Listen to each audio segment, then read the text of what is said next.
사랑하는 성도님들, 오늘 이 시간 함께하게 되어 참으로 감사합니다. 혹시 지금 이 순간 마음속 깊은 곳에서 견디기 힘든 고통을 느끼고 계시지는 않습니까?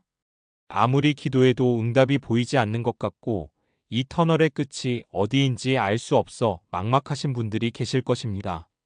밤마다 눈물로 베개를 적시며 왜 나에게만 이런 일이 일어나는지 하나님께 물어보신 적이 있으시죠? 사랑하는 믿음의 가족들이여, 오늘 이 말씀을 통해 여러분께 확실한 소망을 전해드리고 싶습니다. 고난과 환난은 우리 믿음의 여정에서 결코 피할 수 없는 부분입니다. 하지만 하나님께서는 그 한가운데서도 우리를 결코 홀로 두지 않으십니다. 오늘 함께 나눌 5가지 성경 말씀은 여러분의 영혼에 참된 위로와 능력을 가져다 줄 것입니다. 이 말씀들이 여러분의 삶을 완전히 변화시키는 계기가 될 것을 믿습니다. 그럼 지금부터 함께 은혜의 말씀 속으로 들어가 보시겠습니다. 첫 번째로 고난 속에서 우리가 반드시 기억해야 할 말씀을 나누겠습니다. 많은 성도님들이 어려움을 겪을 때 가장 힘들어하시는 부분이 무엇인지 아십니까? 바로 하나님께서 나를 버리신 것은 아닌가 하는 두려움입니다. 기도해도 응답이 없는 것 같고 상황은 점점 더 악화되는 것만 같을 때 우리는 영적으로 외로움을 느끼게 됩니다. 하지만 신명기 31장 6절 말씀을 함께 보시겠습니다. 마음을 강하게 하고 담대히 하라. 그들을 두려워하지 말라. 그들 앞에서 떨지 말라. 이는 내 하나님 여호와 그가 너와 함께 가시며 결코 너를 떠나지 아니하시며 버리지 아니하실 것임이니라. 이 말씀은 모세가 죽음을 앞두고 이스라엘 백성들에게 전한 마지막 격려의 메시지였습니다. 그들은 곧 광야 생활을 마치고 약속의 땅 가나안으로 들어가야 했습니다. 앞에는 강력한 적들이 기다리고 있었고 그들의 지도자 모세는 그들을 떠나야 했습니다. 얼마나 두려웠겠습니까? 그 순간 하나님께서는 이 말씀을 통해 확실한 약속을 주셨습니다. 결코 너를 떠나지 아니하시며 버리지 아니하실 것이라는 약속이었습니다. 사랑하는 성도님들, 이 약속은 지금 이 순간 여러분에게도 동일하게 적용됩니다. 여러분이 지금 겪고 있는 그 고난이 아무리 크고 깊어도 하나님께서는 단 한순간도 여러분을 떠나신 적이 없습니다. 때로는 하나님의 침묵처럼 느껴질 수 있습니다. 하지만 그것은 침묵이 아니라 하나님께서 더 큰 일을 준비하고 계신 시간입니다. 제가 목회 현장에서 만난 한 집사님의 이야기를 나누고 싶습니다. 그분은 사업 실패로 모든 것을 잃고 심지어 집까지 경매로 넘어가는 상황을 겪으셨습니다. 매일 밤 하나님께 부르짖었지만 아무런 응답도 없는 것 같았다고 합니다. 하지만 그분은 이 말씀을 붙들고 기도하셨습니다. 그리고 가장 어두운 순간 예상치 못한 방법으로 하나님께서 길을 여셨습니다. 오래전 도와주었던 한 사람이 갑자기 나타나 새로운 사업 기회를 제공했고 지금은 그때보다 더 큰 축복 가운데 살고 계십니다. 여러분, 하나님의 동행하심을 믿으십니까? 보이지 않는다고 해서 없는 것이 아닙니다. 느껴지지 않는다고 해서 하나님께서 떠나신 것이 아닙니다. 오늘 이 말씀을 여러분의 마음 깊은 곳에 새기시기 바랍니다. 하나님은 결코 여러분을 떠나지 않으십니다. 두 번째로 고난의 목적에 대한 중요한 진리를 나누겠습니다. 많은 분들이 고난을 겪으면서 이런 질문을 하십니다. 왜 하필 나에게 이런 일이 일어나는가? 내가 무슨 잘못을 했기에 이런 벌을 받는가 하는 질문입니다. 하지만 성경은 전혀 다른 관점을 제시합니다. 야고보서 1장 2절에서 4절까지의 말씀을 함께 보시겠습니다. 내 형제들아, 너희가 여러 가지 시험을 당하거든 온전히 기쁨으로 여기라. 이는 너희 믿음의 시련이 인내를 만들어내는 줄 너희가 알미라. 인내를 온전히 이루라. 이는 너희로 온전하고 구비하여 조금도 부족함이 없게 하려 함이라. 이 말씀은 정말 놀라운 진리를 담고 있습니다. 고난을 기쁨으로 여기라고 말씀하시는 것입니다. 이것이 어떻게 가능할까요? 야고보는 초대교회 성도들에게 이 편지를 썼습니다. 그 당시 크리스천들은 심각한 박해를 받고 있었습니다. 직장에서 쫓겨나고 가족에게 버림받고 심지어 목숨의 위협까지 받았습니다. 그런 상황에서 기쁨으로 여기라니 얼마나 역설적입니까? 하지만 야고보는 그 이유를 명확하게 설명합니다. 시험이 믿음의 시련이 되고 그 시련이 인내를 만들어내며 인내가 온전함으로 이끈다는 것입니다. 다시 말해, 고난은 우리를 파괴하기 위한 것이 아니라 온전하게 하기 위한 하나님의 도구라는 것입니다. 금을 정제하는 과정을 생각해 보십시오. 금은 극도로 뜨거운 불 속에 들어가야 합니다. 그 과정에서 모든 불순물이 제거되고 순수한 금만 남게 됩니다. 만약 금이 말을 할 수 있다면 그 순간 얼마나 고통스럽다고 외칠까요? 하지만 그 과정을 거치지 않으면 결코 순수한 금이 될 수 없습니다. 사랑하는 믿음의 가족들이여, 여러분이 지금 겪는 고난도 마찬가지입니다. 하나님께서는 여러분을 더 순수하고 온전한 믿음의 사람으로 빚으시기 위해 이 과정을 허락하신 것입니다. 제가 아는 한 권사님은 오랜 투병 생활을 하셨습니다. 5년 동안 병원과 집을 오가며 치료를 받으셨는데 그 기간이 얼마나 힘들었겠습니까? 하지만 그분은 나중에 이렇게 고백하셨습니다. 그 5년이 인생에서 가장 힘들었지만 동시에 하나님을 가장 깊이 경험한 시간이었다고 말입니다. 병상에서 하나님과 깊은 교제를 나누고 성경을 묵상하며 기도의 능력을 체험했다는 것입니다. 지금 그분은 완전히 회복되셨고 같은 어려움을 겪는 사람들을 위로하고 격려하는 귀한 사역을 하고 계십니다. 만약 그 고난이 없었다면 가능했을까요? 아마 불가능했을 것입니다. 여러분, 고난은 저주가 아니라 축복의 다른 얼굴입니다. 지금은 이해할 수 없어도 나중에 뒤돌아보면 그 의미를 깨닫게 될 것입니다. 하나님께서 여러분을 통해 이루시려는 위대한 계획을 믿으시기 바랍니다. 세 번째로, 고난 속에서 우리가 가져야 할 태도에 대해 말씀드리겠습니다. 고난을 겪을 때 우리의 반응은 크게 두 가지로 나뉩니다. 원망하고 불평하며 하나님을 멀리하거나 아니면 더욱 하나님께 가까이 나아가는 것입니다. 어떤 선택을 하느냐에 따라 고난의 결과는 완전히 달라집니다. 시편 46편 1절부터 3절 말씀을 함께 보시겠습니다. 하나님은 우리의 피난처시요 힘이시니 환난 중에 만날 큰 도움이시라. 그러므로 땅이 변하든지 산이 흔들려 바다 가운데에 빠지든지 바닷물이 솟아나고 뛰놀든지 그것이 넘침으로 산이 흔들릴지라도 우리는 두려워하지 아니하리로다. 이 시편은 고라 자손들이 쓴 찬양입니다. 그들은 아마도 극심한 위기 상황을 경험했을 것입니다. 땅이 변하고 산이 흔들리는 것 같은 절체절명의 순간 말입니다. 하지만 그들의 반응을 보십시오. 우리는 두려워하지 아니하리로다 라고 선포합니다. 왜 그럴 수 있었을까요? 하나님이 우리의 피난처시요 힘이시기 때문입니다. 사랑하는 성도님들, 이것이 바로 우리가 가져야 할 태도입니다. 상황을 보고 절망하는 것이 아니라 하나님을 보고 담대해지는 것입니다. 바다가 뛰놀고 산이 흔들릴지라도 하나님은 변하지 않으십니다. 우리의 환경은 변할 수 있지만 하나님의 신실하심은 영원합니다. 2020년부터 시작된 팬데믹을 생각해 보십시오. 전 세계가 혼란에 빠졌고 많은 사람들이 두려움 속에서 살았습니다. 사업이 무너지고 직장을 잃고 사랑하는 사람들과 이별해야 했습니다. 그때 어떤 분들은 절망했지만 어떤 분들은 더욱 하나님께 매달렸습니다. 온라인 예배가 시작되었을 때 많은 성도님들이 오히려 더 열심히 예배에 참여하셨습니다. 새벽 기도회에 접속해서 함께 기도하고 말씀을 나누고 서로를 격려했습니다. 그리고 그 과정에서 놀라운 일들이 일어났습니다. 하나님께서 새로운 길을 열어주시고 예상치 못한 축복을 부어주셨습니다. 위기가 오히려 기회가 된 것입니다. 제가 목회하는 교회의 한 청년은 팬데믹으로 직장을 잃었습니다. 처음에는 너무 힘들어했지만 그 시간을 하나님과 더 깊이 교제하는 시간으로 사용했습니다. 매일 새벽 기도하고 성경을 읽고 자신의 삶을 돌아보았습니다. 그리고 6개월 후 이전보다 훨씬 더 좋은 조건의 직장을 얻게 되었습니다. 그 청년은 지금도 그때를 인생의 전환점이라고 고백합니다. 여러분, 고난 속에서 하나님께 더 가까이 나아가십시오. 원망과 불평을 멈추고 찬양과 감사로 나아가십시오. 그러면 하나님께서 반드시 길을 열어주실 것입니다. 네 번째로, 고난이 끝난 후에 주어지는 축복에 대해 말씀드리겠습니다. 많은 분들이 고난의 한가운데서 이런 생각을 하십니다.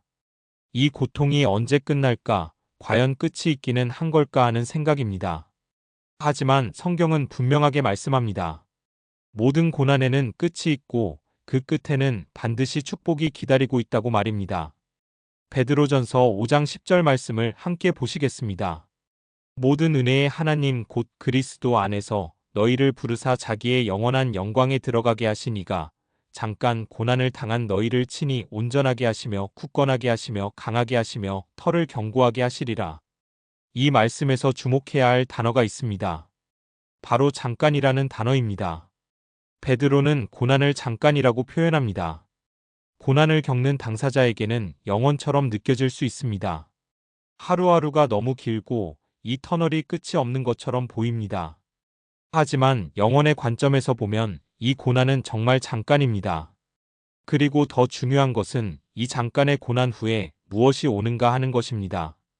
하나님께서 친히 온전하게 하시며 굳건하게 하시며 강하게 하시며 터를 견고하게 하신다는 것입니다. 이것이 무엇을 의미합니까?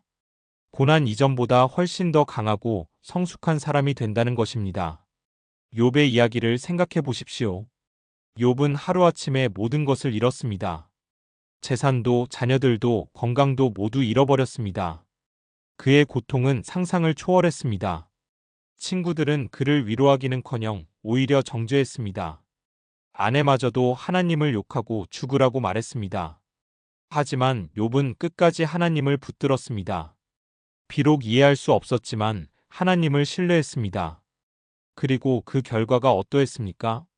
욥기 42장 10절을 보면 여호와께서 욥의 공경을 돌이키시고 그에게 이전의 모든 소유보다 갑절이나 주셨다고 기록되어 있습니다. 단순히 물질만 회복된 것이 아닙니다. 욥 자신이 완전히 다른 사람이 되었습니다. 그는 전에는 하나님에 대한 소문만 들었지만 이제는 눈으로 하나님을 뵙게 되었다고 고백합니다. 이것이 바로 고난이 가져다주는 영적 성숙입니다. 사랑하는 믿음의 가족들이여, 여러분도 마찬가지입니다. 지금은 힘들고 어렵지만 이 과정을 통과하고 나면 전혀 다른 사람이 되어 있을 것입니다. 더 강하고 더 성숙하고 더 지혜로운 사람이 될 것입니다. 그리고 무엇보다 하나님을 더 깊이 알고 경험하는 사람이 될 것입니다. 제가 아는 한 목사님은 젊은 시절 심각한 우울증으로 고생하셨습니다. 목회를 포기할까 생각할 정도로 힘든 시간을 보내셨다고 합니다. 하지만 그 고난의 터널을 지나고 나서 그분은 완전히 변화되었습니다. 같은 어려움을 겪는 사람들의 아픔을 누구보다 잘 이해하고 그들을 효과적으로 도울 수 있게 되었습니다. 지금은 상담 사역으로 수많은 사람들에게 희망을 전하고 계십니다. 만약 그 고난이 없었다면 가능했을까요? 아마 불가능했을 것입니다. 고난은 우리를 파괴하는 것이 아니라 더 귀하게 쓰임받을 그릇으로 빚는 과정입니다. 여러분이 지금 겪는 그 고난도 마찬가지입니다. 이것은 끝이 아니라 새로운 시작입니다. 다섯 번째로 고난 속에서 우리가 붙들어야 할 궁극적인 소망에 대해 말씀드리겠습니다. 지금까지 네 가지 말씀을 나누었지만 이 마지막 말씀이 가장 중요합니다. 왜냐하면 이것이 우리가 모든 고난을 이겨낼 수 있는 궁극적인 힘이기 때문입니다. 로마서 8장 18절 말씀을 함께 보시겠습니다. 생각하건대 현재의 고난은 장차 우리에게 나타날 영광과 비교할 수 없도다. 바울은 이 편지를 쓸 당시 감옥에 갇혀 있었습니다. 그는 복음을 전하다가 수없이 매를 맞았고 돌에 맞았고 감옥에 갇혔습니다. 고린도후서 11장을 보면 바울이 겪은 고난의 목록이 나옵니다. 5번 40에서 하나를 감한 매를 맞았고 3번 태장으로 맞았고 1번 돌로 맞았고 3번 파선했고 밤낮 깊은 바다에서 지냈다고 합니다. 굶주림과 목마름, 추위와 헐벗음을 경험했다고 고백합니다. 이런 엄청난 고난을 겪은 바울이 로마서에서 무엇이라고 말합니까? 현재의 고난은 장차 우리에게 나타날 영광과 비교할 수 없다고 선포합니다. 이것이 어떻게 가능할까요? 바울은 영원의 관점을 가지고 있었기 때문입니다. 그는 이 땅에서의 삶이 전부가 아니라는 것을 알았습니다. 이 고난 뒤에 영원한 영광이 기다리고 있다는 것을 확신했습니다. 고린도후서 4장 17절에서 바울은 이렇게 말합니다. 우리가 잠시 받는 환난에 경한 것이 지극히 크고 영원한 영광에 중한 것을 우리에게 이루게 함이니 바울은 자신이 겪는 엄청난 고난을 경한 것이라고 표현합니다. 그리고 그것을 영원한 영광과 비교합니다. 사랑하는 성도님들, 이것이 바로 우리가 가져야 할 관점입니다. 이 땅의 고난은 일시적이지만 하나님께서 주실 영광은 영원합니다. 지금 여러분이 겪는 그 아픔과 고통이 결코 작은 것이 아닙니다. 저는 그것을 절대 과소평가하지 않습니다. 하지만 영혼의 관점에서 보면 이것은 정말 잠깐입니다. 그리고 이 잠깐의 고난이 지나고 나면 영원한 영광이 기다리고 있습니다. 요한계시록 21장 4절을 보면 이런 약속이 나옵니다. 모든 눈물을 그 눈에서 닦아주시니 다시는 사망이 없고 애통하는 것이나 곡하는 것이나 아픈 것이 다시 있지 아니하리니 처음 것들이 다 지나갔음이러라. 상상해 보십시오. 더 이상 눈물이 없고 사망이 없고 아픔이 없는 곳입니다. 모든 고통이 완전히 끝나는 곳입니다. 그것이 바로 하나님께서 우리를 위해 예비하신 영원한 집입니다. 지금 여러분이 흘리는 그 눈물을 하나님께서는 다 기억하고 계십니다. 시편 56편 8절은 말합니다. 나의 유리함을 주께서 계수하셨으니 나의 눈물을 주의 병에 담으소서. 이것이 주의 책에 기록되지 아니하였나이까. 하나님께서는 여러분의 눈물 한 방울 한 방울을 다 기억하고 계십니다. 그리고 그 모든 눈물에 대한 보상을 반드시 하실 것입니다. 제가 장례식장에서 만난 한 할머니가 계셨습니다. 평생을 고생만 하시다가 남편을 먼저 보내신 분이었습니다. 그분은 눈물을 흘리면서도 이렇게 말씀하셨습니다. 목사님, 이제 우리 영감은 더 이상 아프지 않고 천국에서 편히 쉬고 있을 거예요. 저도 곧 거기서 만날 텐데 그때는 다시는 헤어지지 않을 거예요. 그 할머니의 얼굴에는 슬픔도 있었지만 동시에 소망도 있었습니다. 영원한 소망 말입니다. 사랑하는 믿음의 가족들이여, 이것이 바로 우리가 가진 소망입니다. 이 땅에서의 고난이 아무리 크고 길어도 그것은 영원에 비하면 정말 잠깐입니다.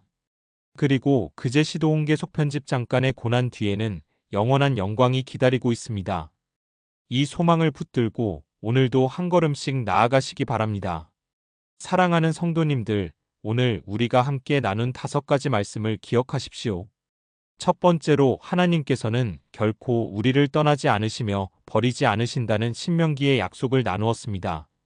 여러분이 지금 아무리 외롭고 힘들어도 하나님께서는 단 한순간도 여러분 곁을 떠나신 적이 없습니다. 보이지 않는다고 해서 계시지 않는 것이 아닙니다. 느껴지지 않는다고 해서 사랑하지 않으시는 것이 아닙니다. 하나님은 지금 이 순간에도 여러분과 함께 하시며 여러분의 모든 고통을 아시고 계십니다. 두 번째로 야고보서를 통해 고난의 목적을 배웠습니다.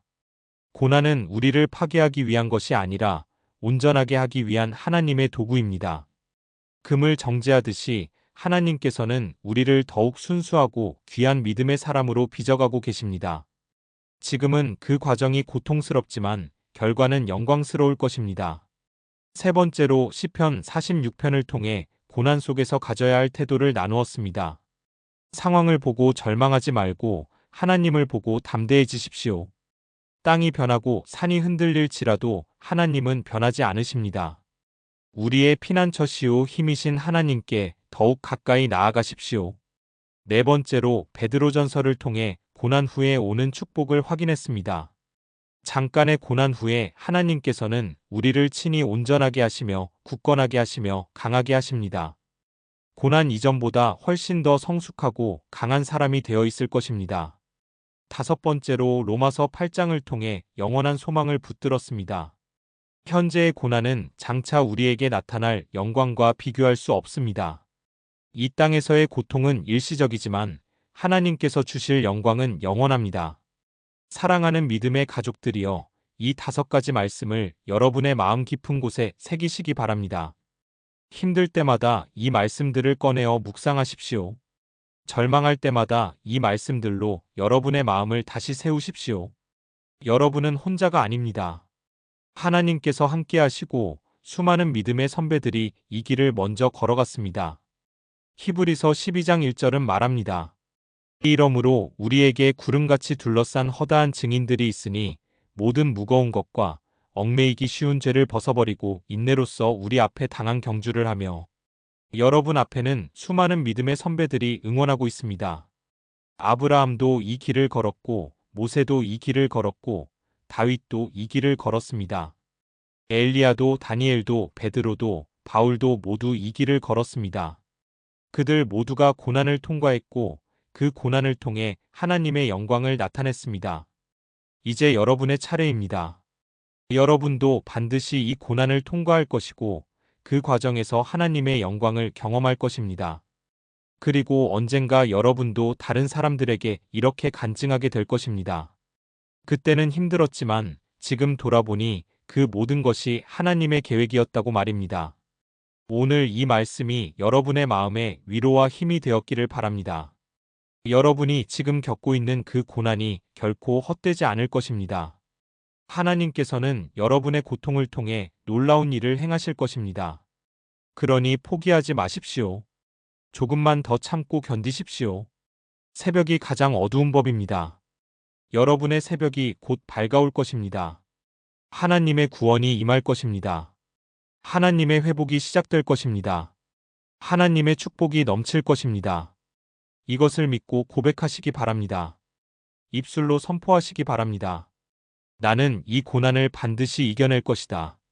하나님께서 나와 함께 하시기 때문이다. 이 고난은 잠깐이지만 하나님의 영광은 영원하다. 나는 포기하지 않을 것이다. 끝까지 믿음으로 나아갈 것이다. 사랑하는 성도님들, 오늘 이 메시지가 여러분에게 힘이 되었다면 좋아요 버튼을 눌러주시기 바랍니다. 그리고 댓글로 여러분의 이야기를 나누어 주십시오. 여러분이 지금 겪고 있는 고난이 무엇인지, 어떤 기도 제목이 있는지 함께 나누어 주시면 함께 기도하겠습니다. 우리는 한 몸이요 한 가족입니다. 서로의 짐을 함께 지고 서로를 위해 기도하는 것이 우리의 사명입니다. 여러분의 간증도 환영합니다. 과거에 고난을 겪었지만 하나님께서 어떻게 구원하셨는지, 어떤 축복을 주셨는지 나누어 주십시오. 여러분의 간증이 지금 힘들어하는 다른 분들에게 큰 힘과 위로가 될 것입니다.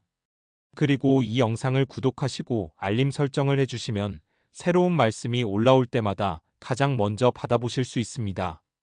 이 채널은 여러분에게 하나님의 말씀으로 위로와 힘을 전하기 위해 존재합니다. 매주 여러분의 삶에 꼭 필요한 말씀을 준비하고 있으니 함께 해주시기 바랍니다. 주변에 지금 힘들어하는 분들이 있다면 이 영상을 공유해 주십시오. 한 사람이라도 더 이 말씀을 듣고 위로받을 수 있다면 그것만으로도 큰 축복입니다. 여러분의 작은 나눔이 누군가의 인생을 바꿀 수 있습니다. 사랑하는 믿음의 가족들이여, 오늘도 수고 많으셨습니다. 여러분이 겪고 있는 그 고난 가운데서도 하나님의 평강이 함께 하시기를 축복합니다. 하나님의 위로가 여러분의 마음을 감싸주시기를 축복합니다. 하나님의 능력이 여러분을 강하게 하시기를 축복합니다.